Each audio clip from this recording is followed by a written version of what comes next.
This happened back in 2015 during a hike I took in Arizona. The trail went through a short bit of desert, then up a medium-sized mountain that led to a canyon-like walkthrough at the top. Going for 8-10-hour hikes alone was my way of clearing my mind and getting away from the stress of everyday life. Anyways, the trail didn't seem to be well known as there wasn't any parking nearby and the trailhead was really hard to find. It was hidden behind a line of thick bushes and the path was faint and faded. I never really specifically looked for low-traffic trails, but I didn't like running into people all the time on high-traffic trails either, so I was fine with the path being unknown. As I continued down, the trees began to look more and more dry, until most of them just seemed dead. Many had fallen over the trail or had multiple thick branches falling off. The trail definitely hadn't been taken care of in the past few years. Making my way further down, the path began to lead through layers of thick, overgrown bushes. The path was distinct enough to know that I was still on the trail though, so I kept going. But that's when I heard a very distinct sound, a whistle coming from up the mountain.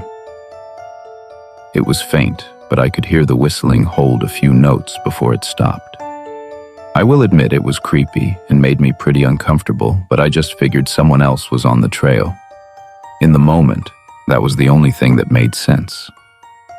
Another 20 minutes go by, and again, I hear the same melodic whistle, but this time much closer and louder. I was a little more creeped out this time, but I wasn't about to leave the trail just because of some guy whistling nearby. I went up about a quarter-mile further, keeping my pocket knife in my hand, just in case. A tree had fallen right on the path though, and the thorny branches made it difficult to climb over, so I had to walk around it. I turned to the right and took a couple steps before noticing a small valley, likely where a river used to flow. However, right in the middle was a small den made of large sticks. From the complexity of it, I knew it had to be man-made. I started putting the whistling in the den together, figuring someone might actually be living here. I got a bad feeling about the whole thing and decided I needed to go right away. But just as I turned to leave the valley, that same whistle came from right behind me. I felt my heart stop out of fear as I quickly turned to face the den. To my surprise, there was a goat standing just behind the valley, exactly where I heard the whistle from. Its eyes felt like they were staring into me as it stood there motionless. I also couldn't help but notice how large it was compared to other ones that I'd seen around the area. I was really freaking out in my head at this point and couldn't even comprehend the whole situation. After a few seconds, I managed to control myself and began walking back slowly, still facing it. But as I took one step back, it opened its mouth slightly and unnaturally. Then it let out the same whistle I'd heard too many times already. My fear took hold, and I sprinted down the mountain, falling multiple times over trees and rocks. I heard the whistle one more time, softly echoing down the mountain as I made it to the exit of the trail. I never told anyone about my encounter, as I thought nobody would ever believe me and I'd only sound like a coward. But I hadn't heard about skinwalkers until recently, and as soon as I dug deeper into them, I realized that that may be the only possible explanation to what I saw.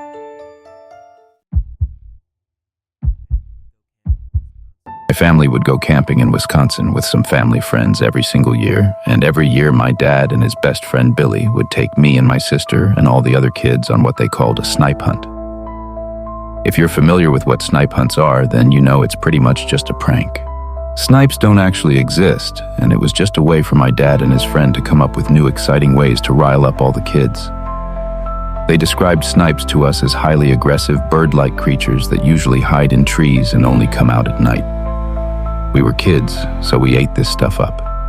Every year, my sister and I would get super excited, thinking we were finally going to see a snipe. This year was no different. It was the second day of our trip, and all of the families were settled in, and my dad and Billy started their mission. They were telling all the kids that tonight they were going to try and catch a snipe, and they swore they heard one last night outside the RV. They told us that if anyone wanted to come, we can. Of course, all the kids now were super excited and also a bit afraid, but my sister and I were ready. We were ecstatic and eager the entire day, and then finally the sun started to set, and my dad got all the kids together. Few kids were holding sticks in their hands for protection or battle purposes, and one kid even brought a wooden sword. My dad said that Billy had run up ahead to scout out the area as we all started to head into the woods. 10 minutes of walking go by and we hear rustling in the trees. We all look up and Billy jumps out, covered in red, screaming that a snipe got him. All the kids started running and screaming, and me being 8 also didn't know that it was just a prank, so I started running too. I didn't know what direction I was running in, but I sprinted through the woods until I found a tree that had a big bush in it, which I could hide in. I remember trying my best not to cry or make any noise. A few minutes go by of hearing nothing, and I peeked out of the bushes, and that's when I saw it. Something that sort of resembled a dog, except its legs were abnormally long and skinny. Its head looked mangled and deformed, and I remember seeing only patches of hair scattered around its strange body. I had no clue what it was. I saw it walk by slowly, and while I was a good distance away, I could hear faint moaning. I was mesmerized by this thing, in all honesty. I didn't like looking at it, but I also couldn't look away. The more that I stared at it, the more I felt this overwhelming, strange sense of dread. Years later, that's the only way I can describe it. I was so young, I probably didn't understand what those kinds of feelings were entirely. I just remember being in this kind of daze or trance. All of a sudden, I heard my name being called, and the crunching of twigs and leaves in the distance. The creature I was staring at stopped in its tracks and looked at me dead in the eyes. Our mutual gaze was broken by my father grabbing my arm and picking me up, scolding me about running so far and how it was just a joke and that he was sorry. I'm sure a ton of emotions were running through him, but for me, all I was concerned about was this creature. I turned to look if it was still there, but it was gone. I didn't even hear it run away. As my dad and I walked back to the camp, I told him what I saw and how I thought it might have been a snipe. Of course, he said it couldn't have been, and that was the year that I learned that snipes weren't real. Looking back, I'm not sure what I saw that night. I told myself for years that it was just a really big coyote, but something in me knew that it wasn't, and I didn't know why. It wasn't until I learned about skinwalkers that my gut told me that's what it was. To this day, I have no explanation. It could have been anything. I was really young at that age, so who knows? But even now, sometimes when I'm on bike rides or hikes in the woods, out of the corner of my eye, I can see it again, watching me.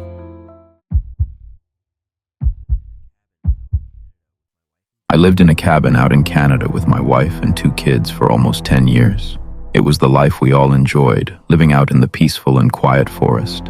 The location of our cabin was very isolated, with no roads even leading to it.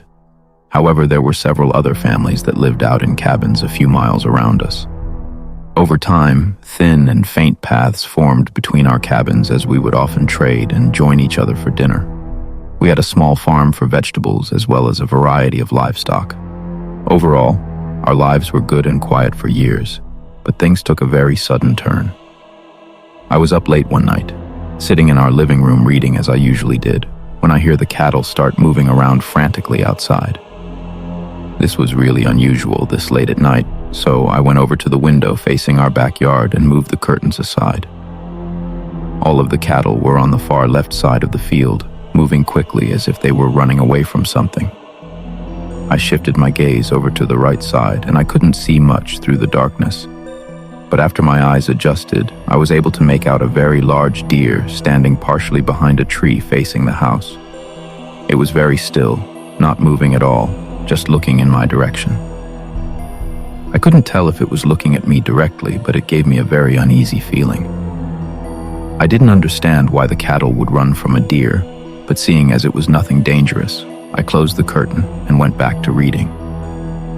A few more weeks go by as usual, before my wife wakes me up in the middle of the night. "What's going on?"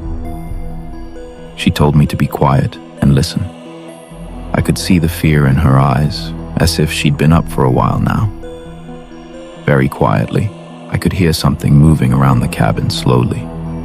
It sounded as if someone was dragging a stick along the walls all the way around, but after the sound made a full circle around the cabin, it stopped. I immediately got up and went to my kids' room to make sure they were okay, then grabbed my hunting rifle and went around to every window. I didn't see anything until the last window I checked, which was my bedroom window, where I could see the same deer standing in the dark forest, staring in my direction, not moving at all. Again, I'd never seen an animal act like this before, and I had no explanation for the sounds around the cabin. A dark feeling fell over me, and I closed the curtain. I didn't know what was going on, but it was beginning to make me paranoid. I didn't believe in anything paranormal or possessive, but this was hard to wrap my head around. The next morning, I decided to take a long walk to one of my neighbors' cabins to ask if they had experienced anything unusual lately. I told my wife to keep the kids in the house and to make sure everything was locked, then headed down the path. The whole first mile, I was just trying to come up with any possible explanation for the events that had been happening. But the more I thought about it, the more scared I'd get. Halfway to my neighbor's cabin, I got a weird feeling, and almost instantly, I heard leaves rustling behind me. I turned around and met the eyes of the deer standing right on the path just 15 to 20 feet from me. Staring into its eyes, chills ran down my entire body as I noticed white around its iris and small pupils, a distinct feature to that of human eyes. I turned back around and ran all the way to my neighbor's cabin, practically in tears, as I had just witnessed something that I believed could not even be true. Thankfully, my neighbor was home and settled me down when I arrived. He seemed worried for me, but in a different kind of way than I was expecting. When I told him of what I'd seen, he didn't even seem surprised. Sitting in his cabin, he began to share with me his beliefs of the Navajo skinwalkers. He said that they'd only show themselves if they wanted something from you, or if you have disturbed them. Him talking about it seemed to make him at peace, though, which only terrified me even more. I left soon after, and luckily nothing happened on the way back. During the next few weeks, I could barely sleep and had horrible paranoia, but after a while of nothing else happening, I began to get better. However, the peaceful life that I once lived out in the cabin was taken from me, and I never fully recovered from the fear of what I saw. Eventually, we moved closer to town to give our children a better life. It's been almost 15 years since the events took place, and I never told my wife or kids what I saw on the path, or even what the neighbors told me. I'm not entirely sure why, but something inside of me just urges me to keep them out of it. I think that's why I felt the need to write this and share it now, because I've held it in for too long.